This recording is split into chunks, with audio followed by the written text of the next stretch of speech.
time out on a kayak with me. He's going to be throwing a lot of live bait. I gave him some soft plastics, some hard plastics. It's a really nice day, 70 degrees. I don't know what the water temp is yet, but let's see if we can get out here and catch some. Our buddy Craig's already out, and our buddy Trammell. That looks like that might be Trammell right there pulling in. Let's go do this. Yo, keep shooting.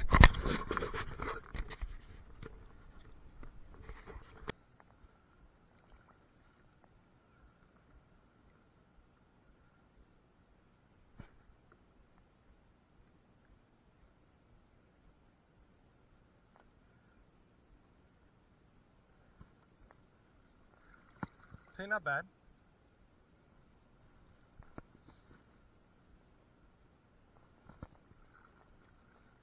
Tramell's got his boat out with his little trolling motor, his little baby boat.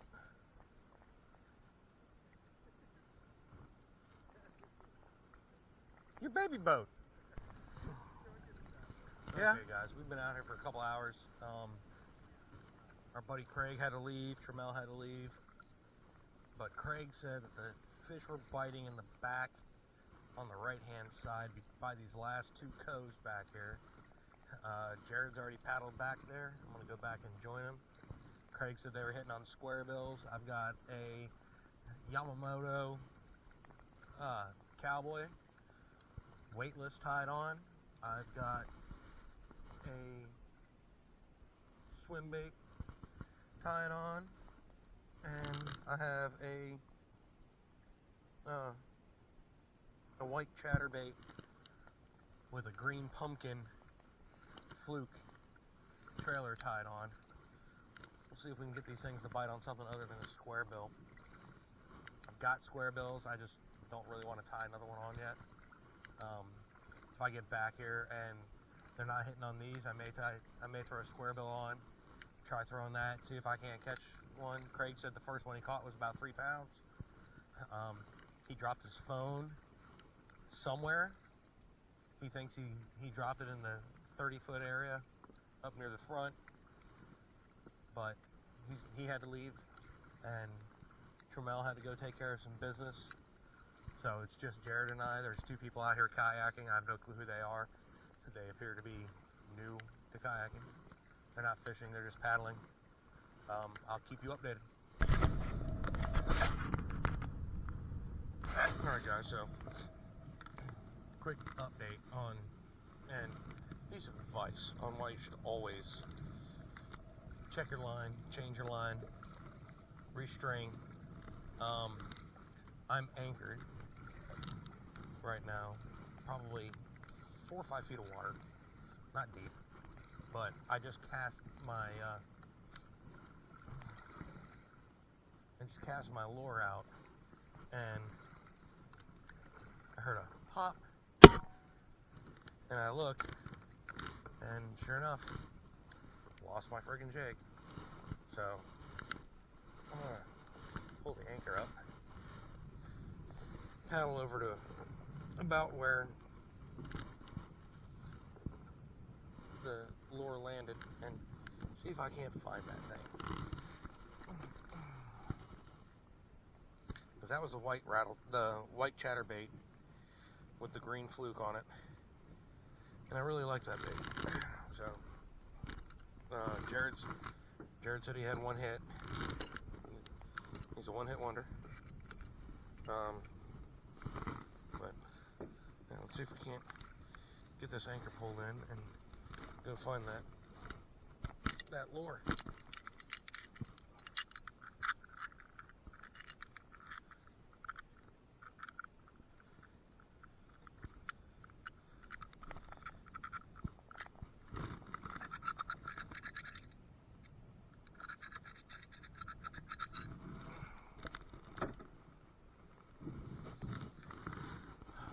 The wind is still pushing me all over the place. The good news about that lure is it's white, so I may be able to see it, and depending on how deep it is, I might be able to reach down and grab it, pull it right out of the water. that would be awesome.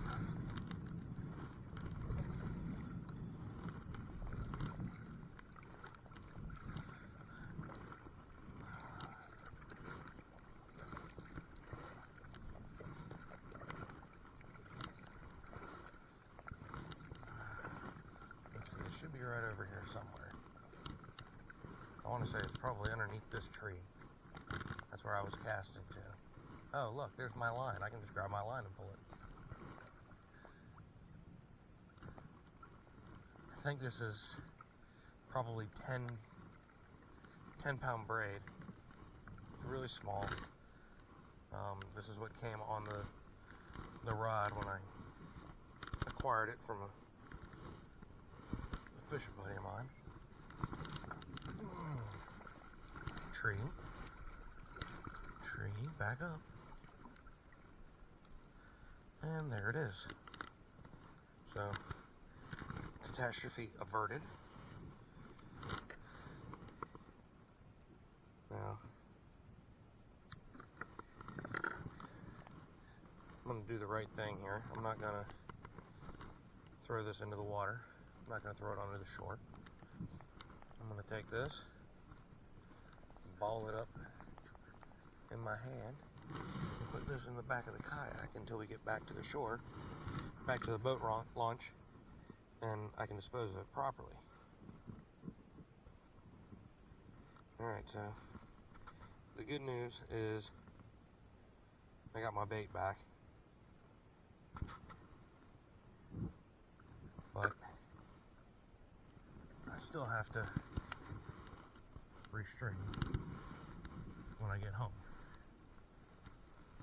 And the wife is going to love that.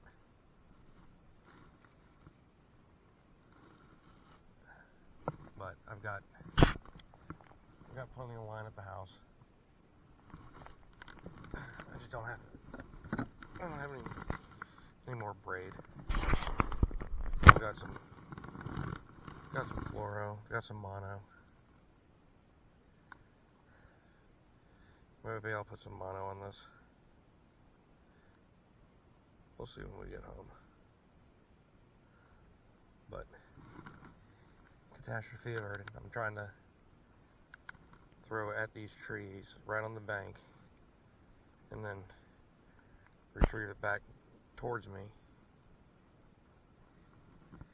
I just casted it and heard a pop, and then I had to find where the end of the line was on the spool. When you're dealing with a thin diameter line, that's where that patience I was talking about earlier comes in handy. Alright. Let's do a quick improved clinch knot.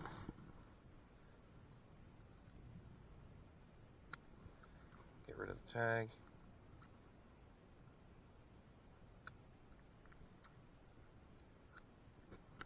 Back in business.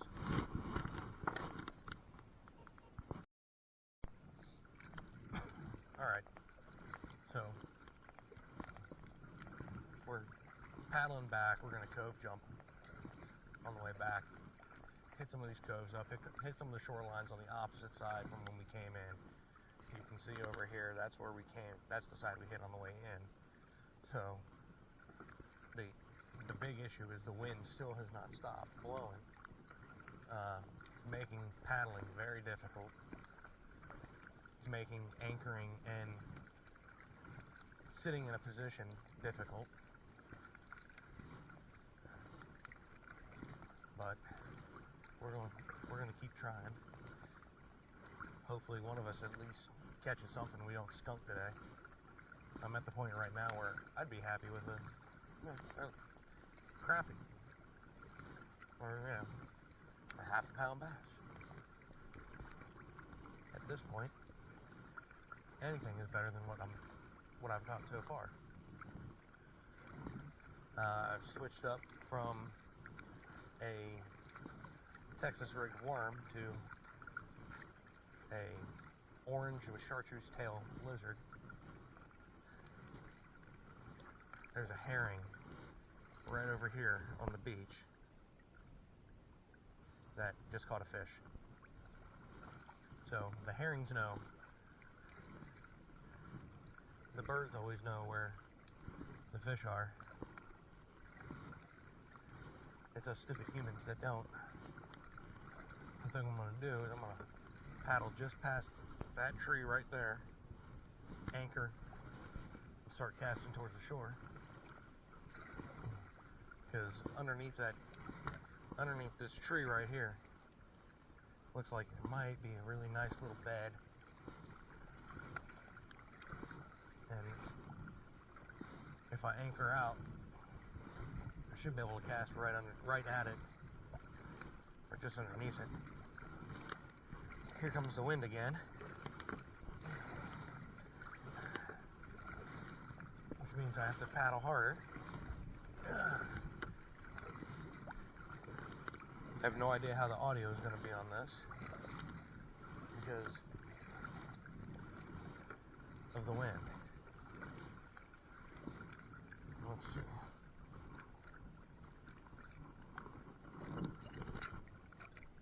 Drop anchor.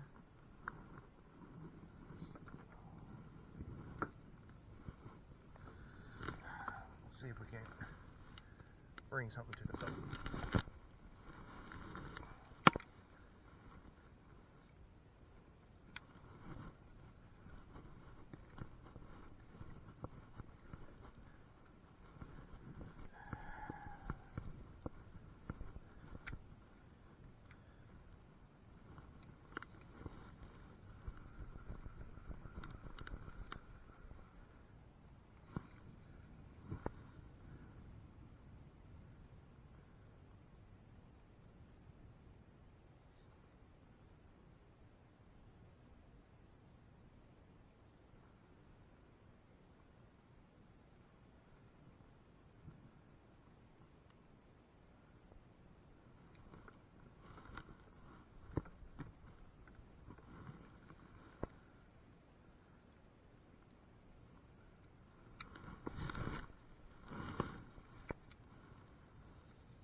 Come on.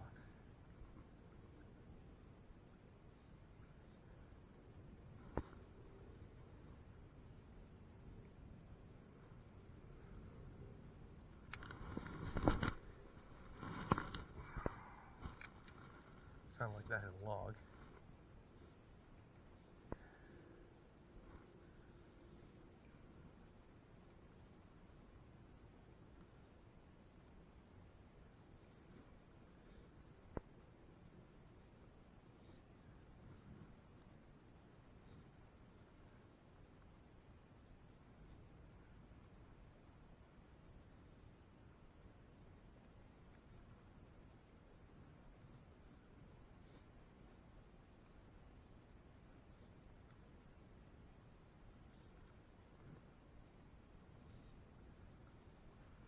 You can see the technique that I'm using is a twitch pause.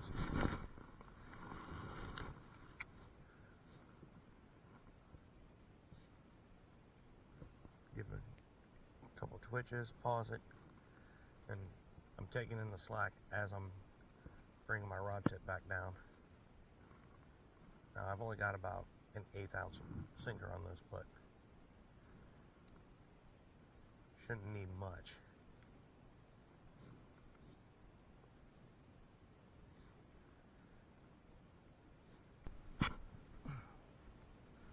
Alright, so we're in another cove. I've dropped anchor, standing. You guys can see how I got it set up.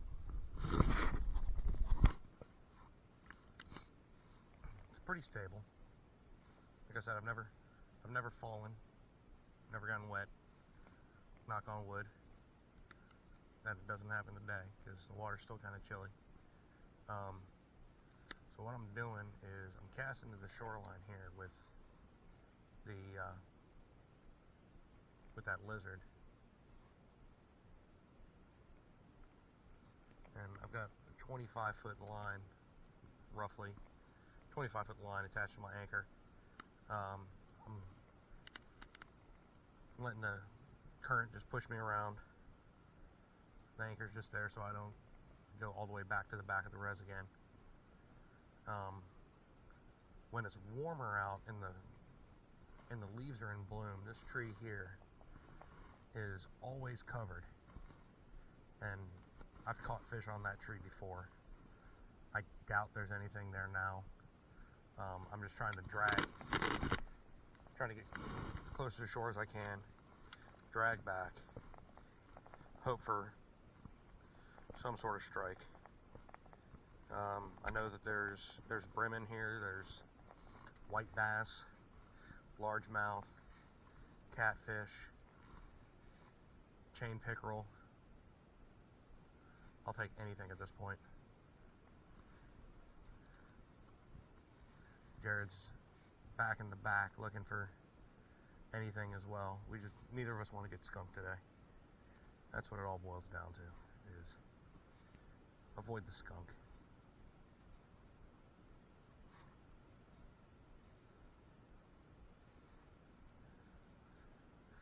It's a gorgeous day out, mid-70s or low 70s. Sun's beating on the back of my neck. My arms are probably going to be tan tomorrow, but it's worth it.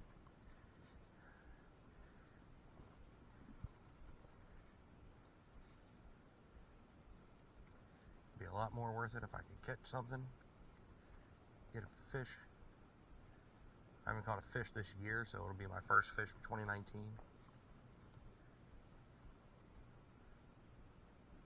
The herring gave up. There was the herring that I showed you guys before. He left.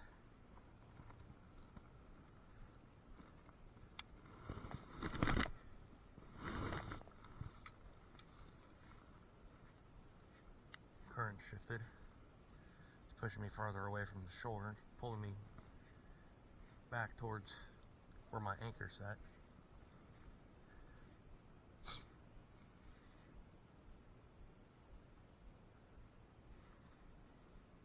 There's another cove further up, closer towards the boat ramp, that there's a drop in the middle of the cove that I know bass like to sit on. That's probably going to be the next stop. We'll see you then. Alright guys, so no luck so far. It's a gorgeous day out, but the wind is killer. Jared stayed back at that last cove. I've got a square bill that I'm trolling behind me, just in case. Told him I was going to meet him at the next cove, but these are really, really small coves. I don't know if I'm going to fish this or not. Yeah, I probably will. Still trying to pull in anything.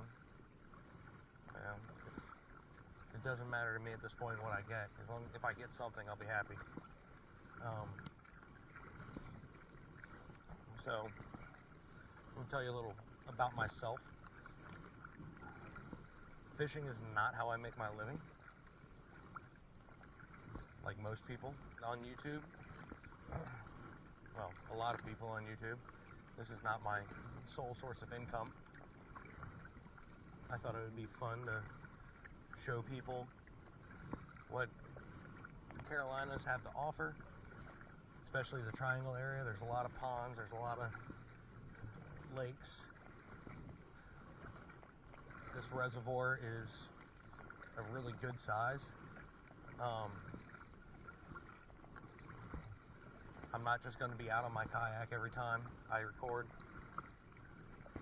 My hope is that, you know, I'll get some good shore fishing footage. You know, fishing multiple styles, fishing bottom, trying to catch catfish. But I'm married. father of 2. Love my wife, love my kids, but fishing is a good escape. Get out of the house, hang out with friends. I've met a lot of great people out fishing. One of the guys I used to fish with, Sal, you can find him at Fishing with Sal. He hasn't posted a video in a while, but some of his old videos, I'm in those. Oh, Jared is coming. Sal used to live down here. He moved back up to New Jersey. We've got a nice big group of people. We go out, you know, depending on what day of the week it is, or what weekend day it is. There's usually, I'd say, anywhere from 4 to 8 people that come out with us. You know, we fish a lot of no-name spots that people never heard of.